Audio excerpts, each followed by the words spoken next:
म्हटलं आज जरा टेक्सासमधलं एखादं दुकान बघूयात. कॅब बोलावली, कॅब ड्रायव्हर पाकिस्तानी होते.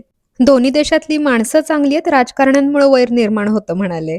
HEB नावाच्या या दुकानासमोर त्यांनी आम्हाला सोडलं. आत गेल्या-गेल्या ही रंगीत-रंगीत, टवटवीत फुलं बघून खरंच खूप छान वाटलं. कुठेही गेलं तरी तिथला लोकल भाजीपाला किंवा ताजी-ताजी फळं असं बघायला आम्हाला दोघांनाही खूप आवडतं, खरेदी करायलाही आवडतं. अख्ख्या जगात सगळीकडे ख्रिसमसचा माहोल आहे, त्यामुळे तो इथं सुद्धा आहे.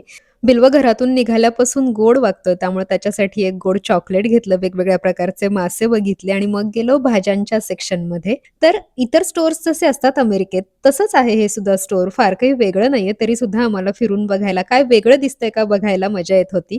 ऊस दिसले, जे याआधी अमेरिकन स्टोअरमध्ये बघितले नव्हते.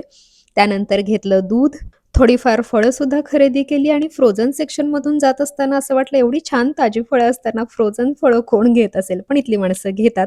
शॉपिंग झाली, मजा आली.